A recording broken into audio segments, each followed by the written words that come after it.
Bonsoir à tous, c'est Arnaud de l'équipe LabProd. Juste un petit message pour vous donner quelques nouvelles. Avec le confinement, les tournages sont compliqués, mais nous faisons le maximum pour vous proposer du contenu toujours plus qualitatif. De ce fait, cet épisode est un petit peu particulier.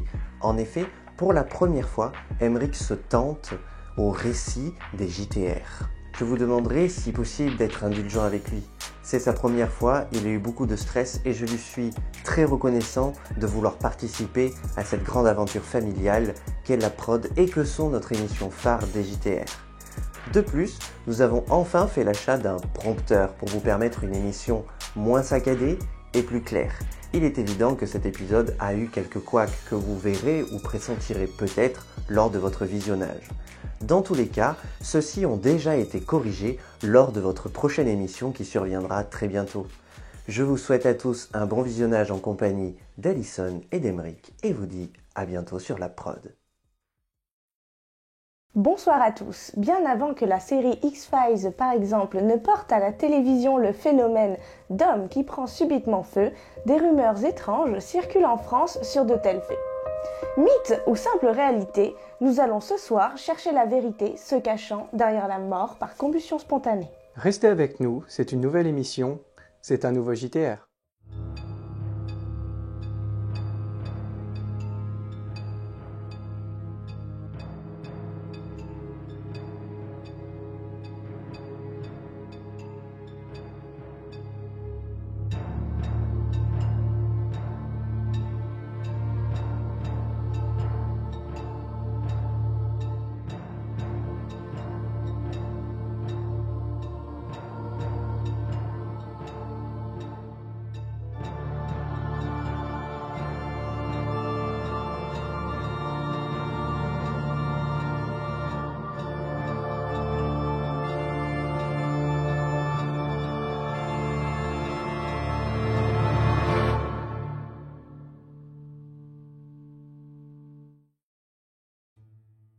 Pour réaliser cette émission, nous avons travaillé sur des cas précis en relation avec les deux plus grandes théories sur le sujet. Un côté scientifique, réfutant la CHS jusqu'à un certain point, et des experts du paranormal, voulant prouver son contraire. Les premiers écrits retraçant la mort par combustion spontanée remontent au XVIIIe siècle, et une fois n'est pas coutume, en France, du côté de Reims en 1725. De fait, cette histoire va engendrer pendant des décennies des études par différents corps scientifiques de tout pays. Ce phénomène rare est pourtant abordé par Dickens Bleak House. Effectivement, en 1853, inspiré de votre premier cas d'étude, et Zola, le docteur Pascal, en 1893.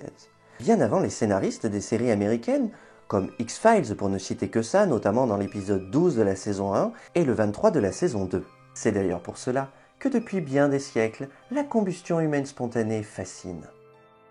Les plus connus ou reconnus, pour les plus anciens, sont ceux du concours médical et ceux du Skeptical Inquirer. Que ce soit pour les sceptiques ou les croyants, tout est passé au crible.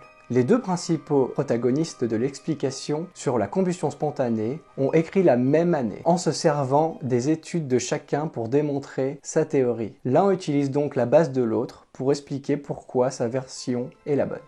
Nous avons donc deux camps de scientifiques. Les rationnels avec le docteur Guillonnet et les sceptiques avec le comité américain pour l'étude scientifique des affirmations de phénomènes paranormaux, que l'on dira SICOP. Pour les rationnels, le psychiatre Guillonnet, dans le concours médical, rappelle qu'ériger en théorie la combustion spontanée humaine a été enseigné de la fin du XVIIe siècle jusqu'au milieu du XIXe siècle. Durant cette période, 55 cas furent rapportés. Le point de vue du docteur Guillonnet est pourtant scientifique. Quelqu'un, un être vivant, s'entoure soudain de flammes et ne laisse de lui qu'un tas de cendres, avec juste quelques débris pour l'identifier. Il y a là quelque chose de mystérieux et d'effrayant qui n'a pas manqué de fasciner les amateurs de surnaturel. Entre autres théories farfelues, on peut citer celle qui invoque des fluctuations géomagnétiques ou une sorte de double électrodynamique du corps humain. En bref, une histoire d'énergie du corps. La femme n'est-elle pas l'instrument du diable ? Bien avec ce genre de discours, on comprend déjà que la théorie est mal partie. Mais continuons comme l'écrit le docteur Guillonnet. La combustion humaine ne frappe pas au hasard. Il est aisé de mesurer la dimension moraliste et punitive d'un tel phénomène, réservé quasi exclusivement à la femme alcoolique, littéralement dévorée par un feu intérieur débordé par la violence de ses passions. La thèse du châtiment divin trouvait un relais rationnel dans des connaissances chimiques encore imparfaites. L'alcool, l'esprit de vin, est inflammable. Les victimes de la CHS étaient punies par où elles avaient péché.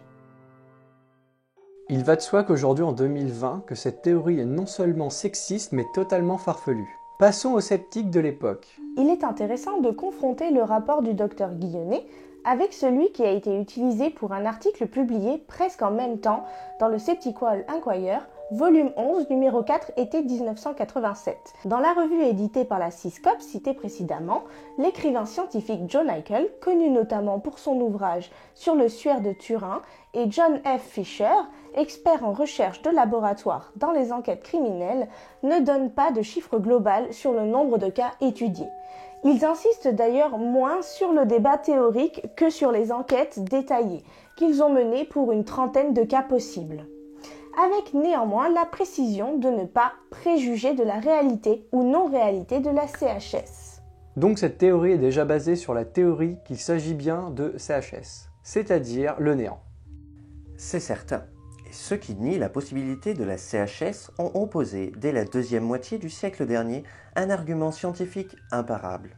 Le taux d'alcool dans le corps du pire des ivrognes est tout à fait insuffisant à le rendre inflammable. L'alcotest des gendarmes est saturé à moins de 1 gramme, et les analyses de prise de sang ne révèlent pas, même dans les cas extrêmes, des alcoolémies de plus de 3 grammes par litre. Allez mettre le feu à une piquette titrant 3 degrés. À 4 grammes d'alcoolémie, c'est d'ailleurs le coma le plus souvent. Et à 5 grammes survient la mort, bien avant toute possibilité de CHS. On peut donc éliminer l'alcool grâce à cette théorie. Au final, qu'en est-il ressorti de cette étude menée par le CISCOP, qui s'appuie sur la constatation qu'aussi bien les sceptiques que les partisans de la CHS ont usé d'arguments plus passionnels que rationnels. Tout simplement qu'aucun des deux ne peut avoir raison en utilisant ce genre de théorie. Retour à la case départ, ni la science ni le paranormal ne pourraient donc l'expliquer. Au niveau historique, la CHS a fait couler beaucoup d'encre. La médecine légale est depuis longtemps confrontée au problème de la CHS. En 1725, à Reims, les restes calcités d'une certaine Madame Millet sont découverts dans sa cuisine. Il est donc important de préciser que, accusé d'avoir tué sa femme et tenté de camoufler le crime en allumant un incendie, le mari est condamné, mais réussit à porter l'affaire dans une instance supérieure qui décide contre toute attente de le libérer, attribuant la mort de sa femme à une combustion humaine spontanée. Comment un phénomène non prouvé a pu permettre la libération d'un homme? Nous y reviendrons plus tard. Contre la possibilité de la CHS, les sceptiques trouvent un autre argument. Effectivement, elle a d'ailleurs l'avantage de ne pas se limiter à la consommation d'alcool. Tout corps humain contient 72% d'eau. Comment pourrait-il donc brûler sans apport d'un combustible externe ? Mais à vouloir trop prouver, on ne prouve rien. Cette fois, les sceptiques se trompent. Car comme l'explique le docteur Guillonnet, le corps humain n'est pas homogène et la graisse est localisée aléatoirement. En 1965, un spécialiste de médecine légale, D.J. Guy, démontra que la graisse humaine est exothermique. Donc, qu'en brûlant, celle-ci dégage elle-même assez de chaleur pour entretenir sa propre combustion.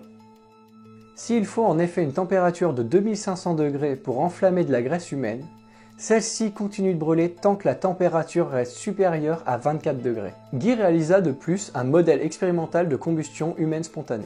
Il effectue l'expérience comme ceci. Autour d'un tube à essai, il place une couche de graisse humaine, puis une couche de peau, le tout enveloppé de plusieurs épaisseurs de vêtements fins. Un tel modèle allumé à une extrémité continue de se consumer lentement, produisant une suie très abondante. On peut noter avec amusement la prégnance d'un mythe.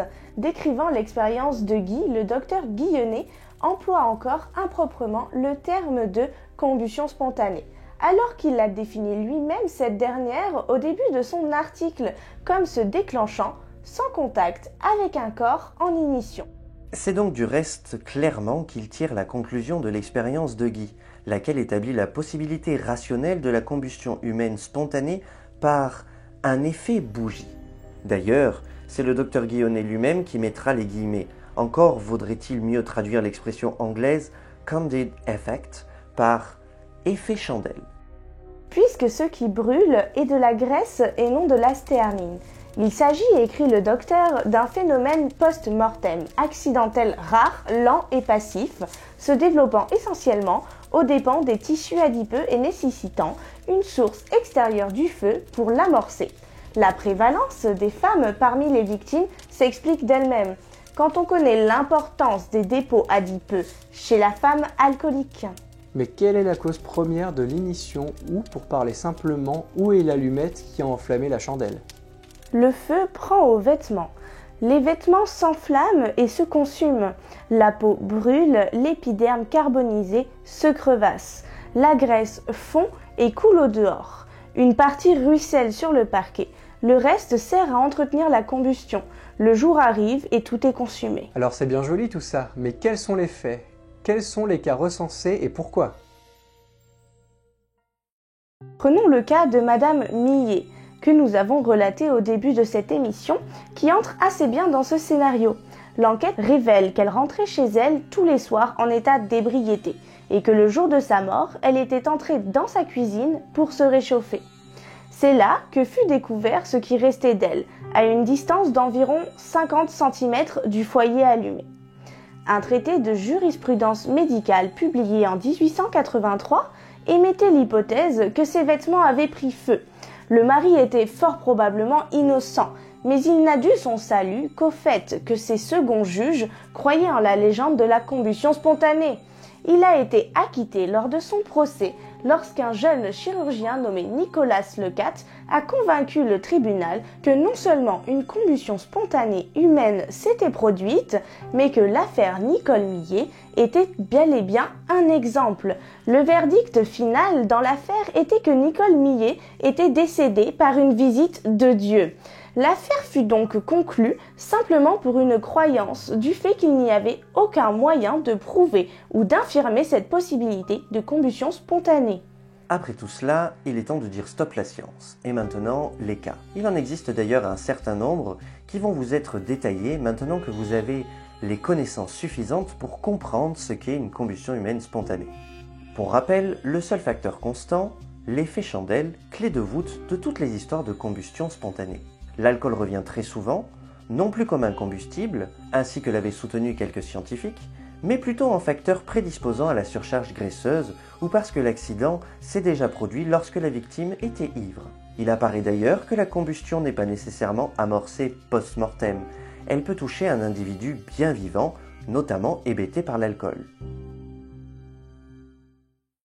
En 1852, racontent les deux enquêteurs américains, un transporteur de bois nommé Anderson, buveur notoire, descend de sa charrette, trébuche et meurt brûlé sur place. Le cadavre était carbonisé, seulement en surface. Sous le cadavre, on a trouvé une pipe encore allumée. Dans d'autres cas, la source de feu est un foyer domestique ou un moyen d'éclairage, lampe à pétrole, bougie. Dans les cas les plus récents, c'est une cigarette qui a souvent déclenché le drame. En 1908, une enseignante britannique en retraite, Wilhelmina Dewar, est trouvée calcinée sur son lit. Or, celui-ci est presque intact. Bel argument en faveur de la CHS. Si l'enquête ne révélait que la sœur de la victime l'a trouvée brûlée mais encore en vie et qu'elle l'a aidée à se traîner jusqu'à son lit où la malheureuse est morte en achevant de se consumer lentement. Nous ne savons ni où elle se trouvait au départ, ni pourquoi sa sœur n'a pas essayé de l'éteindre simplement. Un des cas les plus récents et le mieux étudié est celui d'une vieille dame nommée Marie Reiser, dont le corps réduit en cendres fumantes et nauséabondes fut découvert le 2 juillet 1951 dans l'appartement qu'elle occupait en Floride. Seul un des pieds n'avait pas brûlé. Au milieu des cendres, on voyait une sorte de boule que l'on supposa être ce qui restait de la tête, curieusement ratatinée. Le mobilier environnant et le parquet étaient à peine touchés. C'est l'étrangeté de ce cas qui a inspiré à quelques imaginatifs des théories. Théories comme la fluctuation géomagnétique. Nickel et Fisher ont découvert un certain nombre d'informations que les amateurs de fantastique avaient pris soin d'oublier. La dernière fois que Madame Reese avait été vue vivante, elle était vêtue d'une chemise de nuit en tissu inflammable et d'une robe de chambre installée dans son fauteuil, cigarette à la main. Un peu auparavant, elle avait dit à son fils, un médecin, qu'elle venait de prendre 2 pilules de somnifères et qu'elle en prendrait 2 autres avant de se reposer. Pour terminer, Mrs. Reeser était une femme plutôt rondelette, avec une bonne couche adipeuse sous la peau. Vous l'aurez compris, tous les éléments du drame sont réunis. Notre victime lâche sa cigarette, ses vêtements s'enflamment, elle est probablement asphyxiée sans avoir repris connaissance. L'effet chandelle dont nous parlions tout à l'heure commence alors son œuvre. La graisse fondue tombe sur le bras du fauteuil qui prend feu à son tour. Le corps roule à terre où s'achèvera la lente autocombustion. Entre le moment où Madame Reeser a été vue vivante pour la dernière fois et celui où on a retrouvé ses cendres fumantes, il s'est écoulé 12 heures. Pourquoi un pied n'a-t-il pas été consumé comme tout le reste ? L'enquête donne la réponse. La victime avait une jambe raide qu'elle étendait devant elle lorsqu'elle était assise.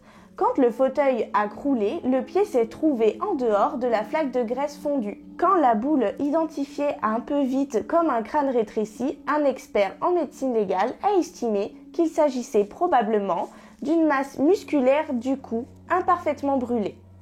Hypothèse évidemment difficile à vérifier, puisqu'on n'a pas pratiqué d'autopsie à l'époque. Enfin, la lecture des rapports de police révèle que le récit selon lequel la mystérieuse combustion n'aurait détruit que le corps de la victime sans toucher aux objets environnants ne correspond absolument pas à la vérité. Non seulement, outre le fauteuil, une table voisine était en partie consumée, mais en plus, les pompiers avaient dû intervenir pour éteindre une poutre au plafond. Quant au sol, il avait bien évidemment une bonne raison de ne pas brûler, car il était en béton. Curieusement, ce sont les partisans de la CHS qui reprennent maintenant un argument jadis, avancé par les sceptiques. Comment, disent-ils, sinon par un phénomène surnaturel ou de nature inconnue, un peu de graisse suffirait-il à consumer un corps contenant près de 3/4 d'eau, réduisant en cendres jusqu'au squelette ? Ils font donc une comparaison avec la force destructive des fours crématoires, lesquels exigent que la température, d'après eux, soit portée à une température de près de 14 000 degrés pour brûler un corps humain en 3 heures de temps. Chiffre contesté par des experts. Il faudrait apparemment uniquement une température de 9 000 degrés pendant 1h30, et cette valeur est considérablement abaissée pour des durées plus longues, comme celles généralement observées dans les cas de CHS qui peuvent prendre jusqu'à plusieurs heures, voire même toute une nuit. Vous l'aurez compris, nous sommes face à l'époque à un renvoi de balles incessant d'arguments pour et contre sans jamais être sûr à 100% d'être face à un cas n'ayant pas d'explication. Dans chaque histoire de combustion humaine spontanée, souligne à l'époque Nickel et Fisher, présentent des traits qui leur sont particuliers. Les deux parties devraient donc, plutôt que de se battre, regarder au cas par cas chaque enquête, puis déterminer si celle-ci pourrait rentrer dans le cadre d'une combustion humaine spontanée et surtout pourquoi. Tout cela car, premièrement, dans des conditions dont la réunion est très rare mais non impossible, la graisse humaine peut prendre feu et se consumer lentement à la manière d'une chandelle, entraînant la destruction totale ou partielle du corps. Et en second, ce phénomène n'est ni surnaturel ni spontané. Il exige, comme pour toute substance inflammable, qu'une région de celle-ci soit portée à une température minimale fournie par une flamme ou par tout autre moyen. Après quoi, la combustion peut s'auto-entretenir. Cependant, la CHS fait encore parler d'elle et a suscité dernièrement une étude finlandaise. Des docteurs de l'université d'Helsinki ont recensé les articles parus ces 11 dernières années sur la combustion spontanée. Ils ont sélectionné et analysé 5 publications relatant 12 cas dont la majorité sont en France. Les victimes, souvent des fumeurs et des alcooliques, étaient toutes âgées de 44 à 74 ans. 8 d'entre elles étaient des femmes. Un des 12 cas survenus en Auvergne a été publié dans le Journal of Forensic Science en septembre 2011 par le professeur Gérald Catron, responsable du laboratoire de médecine légale et d'anthropologie médico-légale de l'université de Lys. Ce cas est le suivant. Il s'agissait d'un homme de 57 ans, vivant seul, fumeur et alcoolique, se chauffant avec un poêle à bois. Ce qui restait d'un corps gisait près d'une pile de journaux à peine jaunis, d'une chaise de paille en parfait état et de bouteilles en plastique légèrement déformées. Les murs et le mobilier étaient recouverts de suie. De la graisse humaine liquide se trouvait près du corps calciné. Le taux d'alcoolémie de la victime était de 3,2 grammes par litre. L'absence de suie dans les bronches à l'autopsie indique que l'homme n'avait pas inhalé de fumée, donc qu'il était déjà mort quand la combustion s'est déclarée. L'autopsie ou les antécédents médicaux de la victime conduisent le légiste à conclure sans certitude que la mort est due à une crise cardiaque, une crise d'épilepsie ou encore à un accident vasculaire cérébral. Selon le docteur Christian Palmière, du Centre universitaire roman de médecine légale de Genève, tout se passe comme si le corps brûlait, comme une bougie. La graisse humaine étant la cire, tandis que les vêtements enflammés et imbibés de graisse servent de mèche. Les vêtements brûlent la peau qui, une fois carbonisée, se fissure. La graisse sous-cutanée s'écoule alors, entretenant un long processus de combustion. Elle ne brûle que lorsque sa température atteint au moins 250 degrés. Les parties du corps les plus calcinées sont bien évidemment celles qui renfermaient des quantités abondantes de graisse. En définitive, la combustion humaine spontanée est loin de frapper au hasard, et surtout, elle n'a même rien de spontané. Elle suppose l'existence d'une source de chaleur extérieure, même si cette dernière, dans le cas d'une cigarette ou d'un cigare, peut par exemple disparaître lors de la carbonisation complète du corps, ce qui ajoute bien évidemment un peu de mystère. C'est l'extinction de la combustion qui survient de manière spontanée, au moment où la graisse vient à manquer. À ce jour, reconnaît le professeur Quatrehomme, il est encore difficile d'expliquer comment se produit l'ouverture cutanée par laquelle s'écoule la graisse humaine. Nous manquons peut-être de travaux expérimentaux pour démontrer la théorie de l'effet de mèche. Le dernier cas en date ayant fait couler beaucoup d'encre et alimenter les spéculations fut celui de cette femme de 55 ans retrouvée en partie calcinée dans son couloir, sans produit inflammable, sans source de feu à proximité a priori. Mais la CHS fait lever les sourcils des plus scientifiques et les conclusions de l'autopsie diront mort de cause naturelle.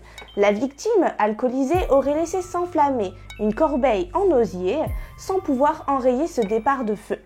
De nombreuses études et enquêtes scientifiques pour déterminer si la combustion humaine spontanée est possible auront bel et bien des décennies pour essayer d'élucider ces cas. De nombreuses études et enquêtes scientifiques pour déterminer si la combustion humaine spontanée est possible auront bel et bien des décennies pour essayer d'élucider ces cas, et il est très difficile de trancher. Ne nous faisons pourtant pas d'illusions. Les histoires à faire frémir de corps humains partant d'eux-mêmes en fumée continueront de fleurir dans la littérature spécialisée ou encore les films. En verdict, il est tout simplement impossible de dire si la CHS est une réalité, bien que dans la plupart des cas énoncés, un raisonnement logique l'emporte sur le surnaturel. C'est déjà la fin de cet épisode un peu lourd d'informations. Nous espérons que cet épisode vous aura plu. Si c'est le cas, n'oubliez pas de le partager et on se retrouve bientôt dans un nouveau JTR.